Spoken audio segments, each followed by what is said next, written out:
लोकसभा के चुनावों का 7वें चरण का मतदान 1 जून को होगा और आज अंतिम दिन था चुनावी प्रचार का। और मैं बता दूं आपको कि मैं खड़ा हूं लोकसभा हमीरपुर के क्षेत्र में और लोकसभा हमीरपुर से भाजपा के प्रत्याशी आपके माननीय नेता सूचना एवं प्रसारण मंत्री अनुराग ठाकुर जी भाजपा से उम्मीदवार हैं। और कांग्रेस की बात करें तो कांग्रेस के उम्मीदवार सतपाल रायजादा जी। हालांकि ये 2007 के बाद 2024 तक कांग्रेस ने अपना 5वां जो था उम्मीदवार यहाँ पर बदला। इस लोकसभा सीट से एक रेगुलर उम्मीदवार यहाँ तक आज तक कांग्रेस ने नहीं लड़ाया। भाजपा के अनुराग ठाकुर जी के ऊपर अलग अलग प्रयोग कांग्रेस यहाँ पर करती रही, परंतु ये प्रयोग 2007 के बाद सक्सेसफुल कभी भी नहीं हुआ। मैं आपको बता दूं, आज योगी आदित्यनाथ जी की रैली लोकसभा हमीरपुर के बड़सर विधानसभा क्षेत्र में थी।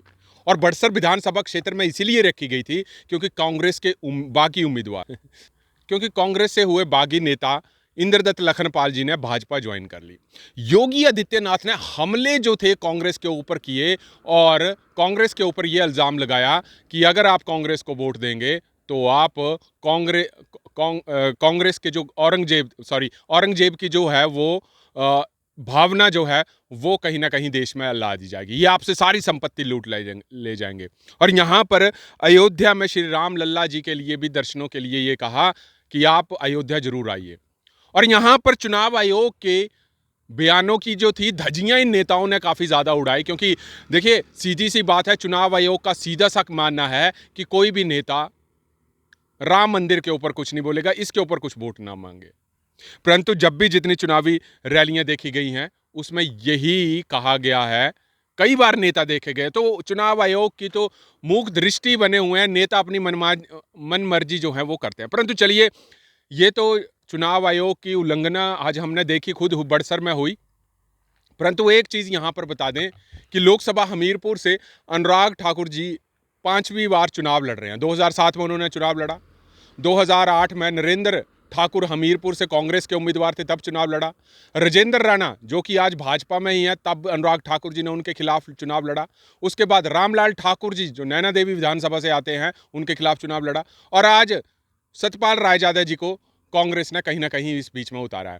परंतु इन 17 विधानसभा सीटों की मैं आपको बता दूं कि इस विधानसभा सीटें इसलिए महत्वपूर्ण हो जाती हैं क्योंकि कांग्रेस के 4 बागी उम्मीदवार, जिसमें गगरेट के चैतन्य शर्मा, कुटलैड के आपके पास भुट्टो और आपके पास बड़सर के इंद्रदत्त लखनपाल और सुजानपुर से राजेंद्र राणा जी भी आते हैं।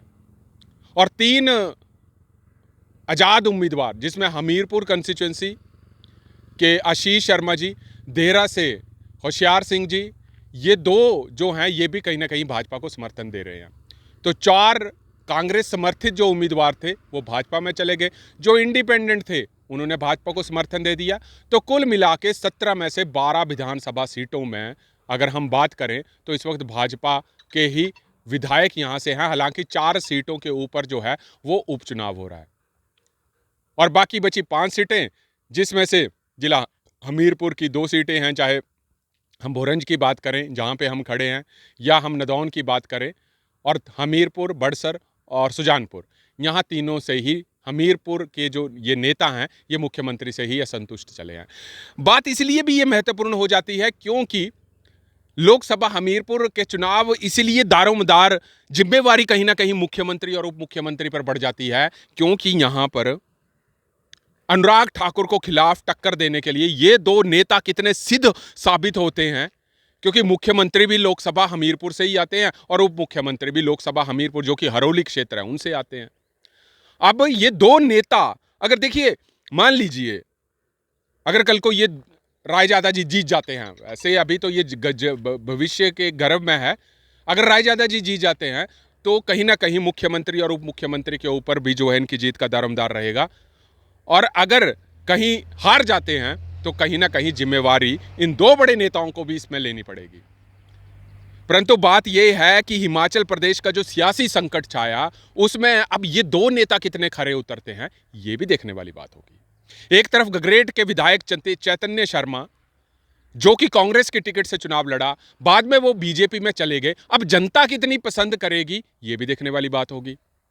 कांग्रेस के अब राजेंद्र राणा जी, देखिए हम पहले ये देखते थे कि राजेंद्र राणा जी की अपने विधानसभा क्षेत्र में ना 1 to 1 मार्किंग है वहां पर, परंतु भाजपा में जाने के बाद अब कैप्टन रंजीत राणा जो कांग्रेस से वहां से खड़े होंगे, कितनी टक्कर वहां पे देंगे। कुल मिला के अगर हम बात करें बड़सर के, अगर हम बात करें इंद्रदत्त लखनपाल कांग्रेस से टिकट लड़ा, अब भाजपा में चले गए, लोग कितना पसंद करेंगे। और आज जो योगी आदित्यनाथ जी बड़सर विधानसभा में पहुंचे, क्या वो हवा दे पाएंगे कि लखनपाल जी कांग्रेस से भाजपा में आए? कहीं वोट बैंक का अनुराग ठाकुर को इससे कहीं नुकसान तो नहीं होगा बड़सर विधानसभा से? तो ये चीज जो है ये देखने वाली बात होगी कि इसमें कितना कितना जो है वो फायदा जो भाजपा यहां पर ले पाती है। मैं अगली आप चीज को बता दूं कि हमीरपुर लोकसभा से ये लोकसभा के साथ साथ हिमाचल की सियासत का भी फैसला करेगी, क्योंकि मैं आपको सीधी सी बता दूं कि हमीरपुर लोकसभा में वैसे तो 17 विधानसभा सीटें आती हैं, 68 हिमाचल की विधानसभा सीटें हैं, जिसमें से 3 को अगर हम माइनस कर दें इस वक्त, क्योंकि 3 जो है वो निर्दलीय हैं, कांग्रेस ने उनका इस्तीफा स्वीकार नहीं किया, तो 68 में से अगर हम 3 माइनस कर दें तो 65 इस वक्त विधानसभा की सीटें हैं। अब 65 में से अगर हम बहुमत के लिए 33 सीटें चाहिए और कांग्रेस के पास 34 सीटें खुद की ऑलरेडी पड़ी है, तो कांग्रेस जो फ्लोर टेस्ट में है वो बिल्कुल इस वक्त सही है। और अगर भाजपा मान लीजिए कि अगर 6 सीटें भी जीत पाती है तो कांग्रेस को कोई खतरा नहीं है, और अगर कांग्रेस 2 या 3 सीटें यहां पे निकाल भी लेती है तब भी उनको कोई खतरा नहीं है, बशर्ते मुख्यमंत्री सुखविंदर सिंह सुक्खू जी अपने किसी दल के नेता को आपस में खिसकने नहीं देंगे।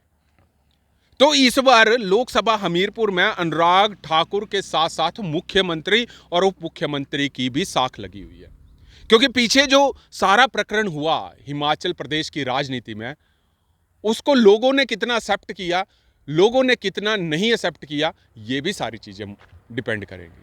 तो ये लोकसभा के साथ साथ हिमाचल प्रदेश की सत्ता को भी, देखिए सत्ता को तो हम कह नहीं सकते, परंतु भाजपा के मंचों से यह कहा जाता है कि लोकसभा के चुनावों के साथ साथ हिमाचल प्रदेश में की विधानसभा में भी भगवा ही लहराएगा, जो कि भाजपा के नेता कहते रहते हैं, परंतु जो हम आंकड़े देख रहे हैं उसके हिसाब से तो लगता नहीं है कि ऐसी चीजें पॉसिबल हो।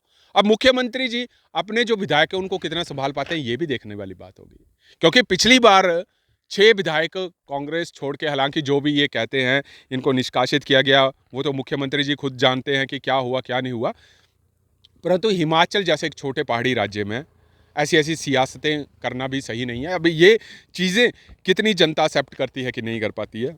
हमीरपुर लोकसभा से अनुराग ठाकुर का रथ क्या मुख्यमंत्री और उप मुख्यमंत्री रोक पाएंगे?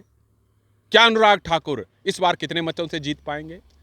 क्योंकि अगर हम पिछले रिकॉर्ड के अनुसार अगर हम बात करें तो अनुराग ठाकुर कम से कम पिछली बार जो चुनाव हुए थे कांग्रेस 2019 में, तो कम से कम 4-4.5 लाख मतों से जीते थे, उससे पीछे 1.5 लाख 1,75,000 ऐसे ऐसे मतों से वो जीतते आए हैं।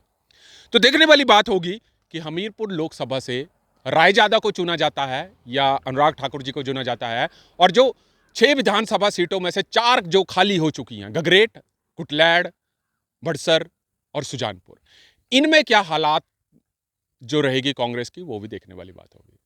तो आप जुड़े रहिए हिमाचल फास्ट एक्सप्रेस के, पर आपको जरूर 4 तारीख को हम नतीजों के साथ साथ 1 तारीख को एग्जिट पोल भी दिखाएंगे। धन्यवाद।